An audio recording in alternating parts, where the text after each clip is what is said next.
क्या आपकी एंट्री आपके प्रॉफिट को नष्ट करती है?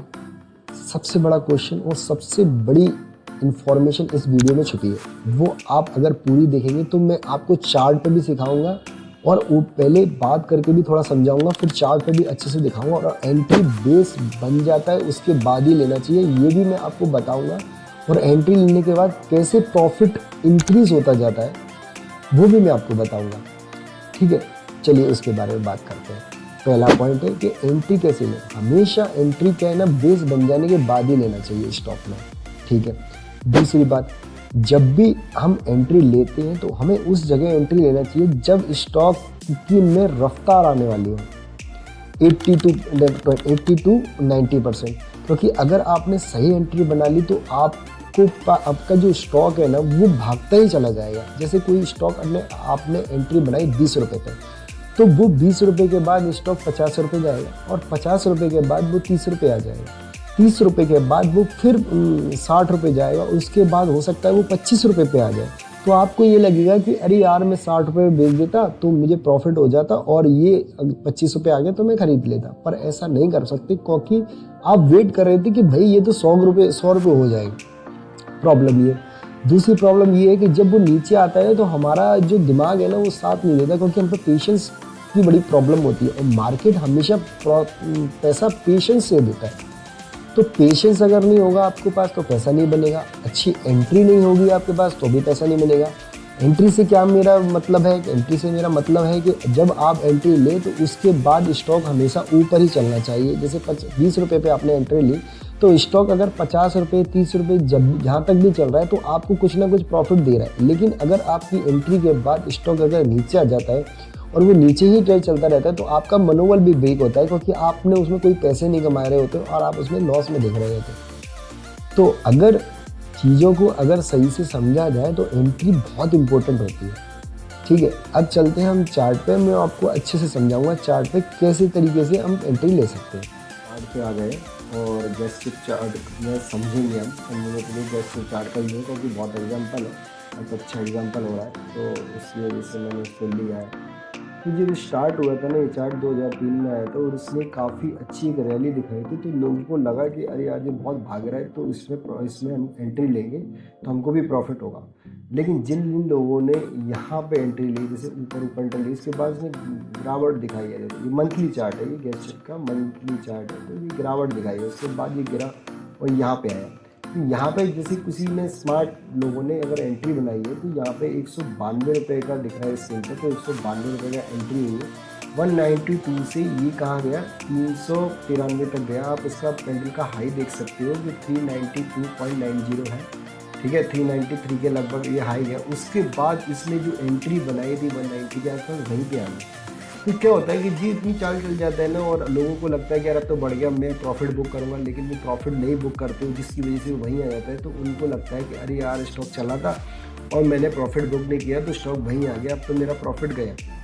लेकिन जब वो यहाँ से निकलते हैं तो उसके कुछ समय बाद या साल बाद ये स्टॉक फिर वहीं की वहीं खड़े होने के बाद फिर से एक रैली दिखा देता है। और जो कि देखो इसने फिर से दिखाया, ये आपसे थोड़ा उछलने के बाद 283 हुआ और लोगों ने सोचा कि अरे अब 283 हो गया, अब तो स्टॉक ऊपर आ जाएगा। लेकिन स्टॉक ने क्या किया, फिर एक नीचे का मूव दिखा लिया, 200 रुपये दिखा। तो लोगों को लगा अरे यार फिर 200 रुपये आ गया, क्या करता हूँ। तो ये जब ये थोड़ा सा उठा तो लोगों ने बोला अब बुक करो यार प्रॉफिट, अब तो बुक कर लेना चाहिए प्रॉफिट। तो प्रॉफिट बुक के लिए उसके बाद ये है ना 400 450 का लेवल, तो वो लोगों के लिए अखर जाता है ना।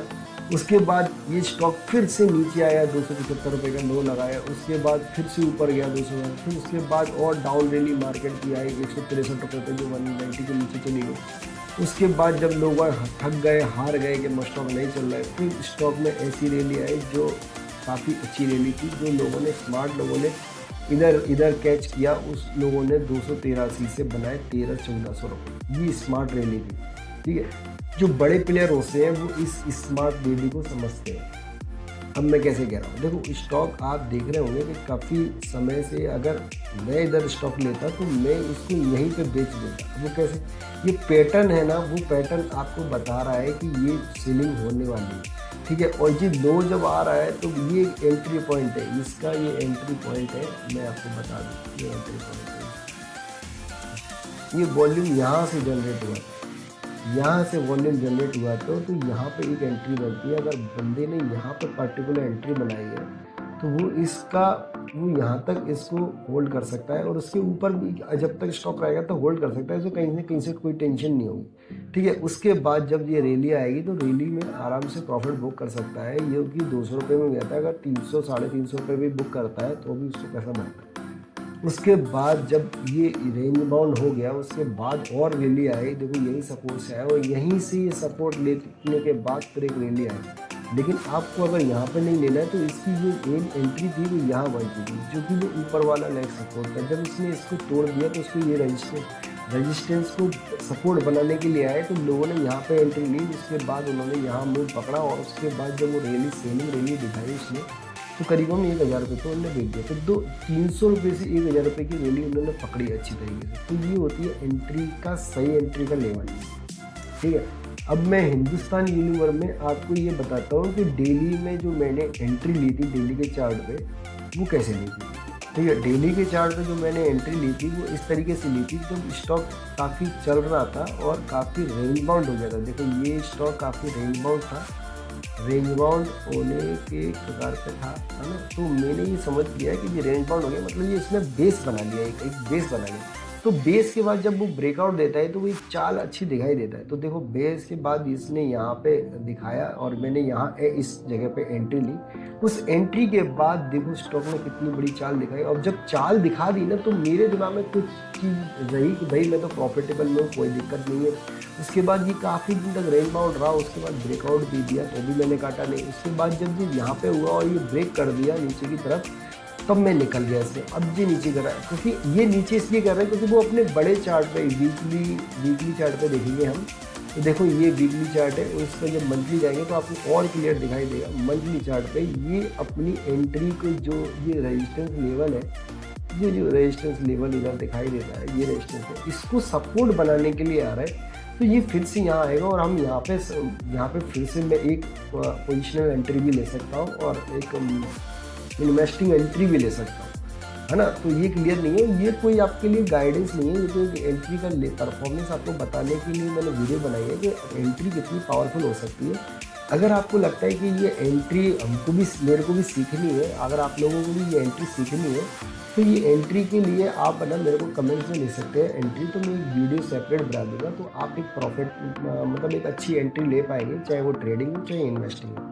ठीक है ना दोस्तों, तो ये वीडियो आपके लिए बहुत बेनिफिशियल हो सकती है और दूसरों के लिए भी हो सकता है, क्योंकि एंट्री और एग्जिट बहुत ज़्यादा इंपॉर्टेंट होता है ट्रेडिंग में और इन्वेस्टिंग में। ठीक है ना दोस्तों, तो वीडियो अच्छी लगी तो लाइक कर दो, शेयर कर दो, सब्सक्राइब कर दो। थैंक यू दोस्तों।